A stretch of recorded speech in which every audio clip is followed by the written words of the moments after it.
बबलू अभी घर से निकलकर गली में खेलने गया ही था कि उसकी मम्मी शीला ने आवाज दी। बेटा घर में आ जा, बाहर इतना ट्रैफिक चल रहा है, कहीं किसी गाड़ी से टक्कर ना हो जाए। मम्मी आप मुझे पार्क में तो ले नहीं जाती, गली में खेलने नहीं देती, मैं क्या करूं? शीला सोच में पड़ गई। उसे घर के काम के साथ साथ कई घरों में साफ सफाई और झाड़ू पोंछे का काम करने के लिए भी जाना पड़ता था, इसलिए समय ही नहीं मिल पाता था। तू घर में ही खेला कर, कल मेरी छुट्टी है, कल तुझे पार्क में ले जाऊंगी, जितना मर्जी खेल लिया कर। बबलू मम्मी की बात मानकर घर में आ गया। शाम को वह सुनीता जी के घर का काम निबटाकर निकलने ही वाली थी, तभी सुनीता जी ने टोका। शीला कल की छुट्टी मत करना, कल बहुत काम है। कल मेरे गुड्डू का जन्मदिन है, बहुत काम होगा। लेकिन मालकिन कल तो मुझे अपने बेटे को कहीं लेकर जाना है, मैं नहीं आ सकती। फिर किसी दिन ले जाना बेटे को, कल तो आना ही पड़ेगा, नहीं तो दुगने पैसे काट लूंगी। शीला चुपचाप मन मारकर घर की ओर चल दी। अगले दिन वह सुबह तैयार हो रही थी, तभी बबलू उसके पास आया।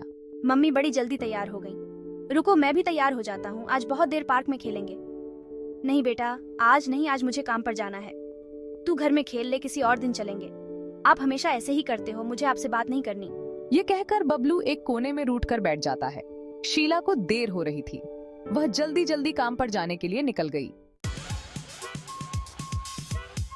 उसके जाने के बाद बबलू ने सोचा, मम्मी तो ऐसे ही बहाने बनाती रहेगी, क्यों ना मैं खुद पार्क में चलूं, खेलकर वापस आ जाऊंगा, मम्मी को पता भी नहीं चलेगा। उसने अपने घर का दरवाजा बंद कर ताला लगा दिया और पार्क की ओर चल दिया।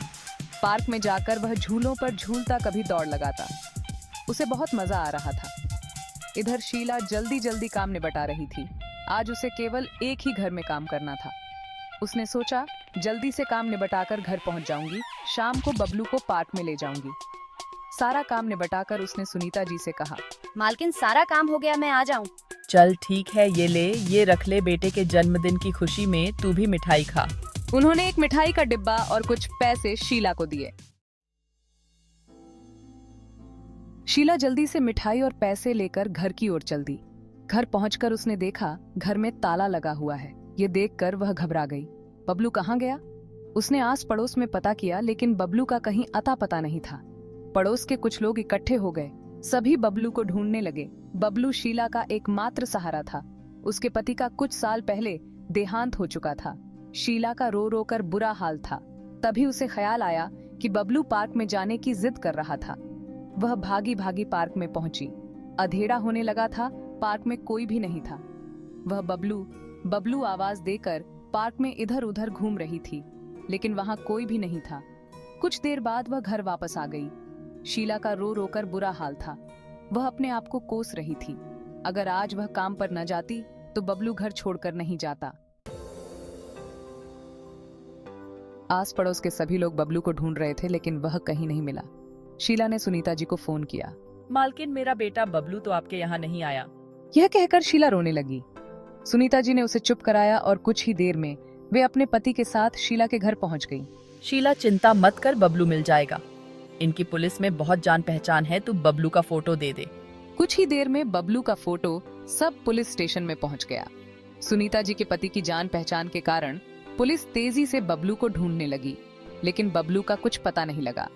रात के 11 बज गए थे।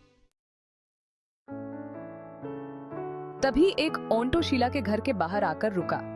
उसमें से बबलू उतरा। उसे देखकर शीला की खुशी का ठिकाना नहीं रहा। तभी ऑटो में से एक औरत उतरी। उन्होंने बताया कि यह पार्क में खेलने के बाद पार्क के दूसरे गेट से बाहर निकल गया, वहां जाकर रास्ता भूल गया। मैं अपने ऑफिस से आ रही थी, ये सड़क किनारे बैठा रो रहा था। मैंने ऑटो किया बहुत तेज, जब इस सड़क पर आकर इसने अपना घर पहचाना। शीला ने उनका बहुत धन्यवाद किया।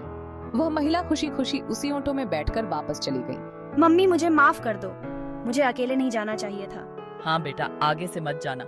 आगे से चाहे कितना भी जरूरी काम हो, सुनीता सप्ताह में एक दिन की छुट्टी करके अपने बेटे के साथ समय बिताती थी।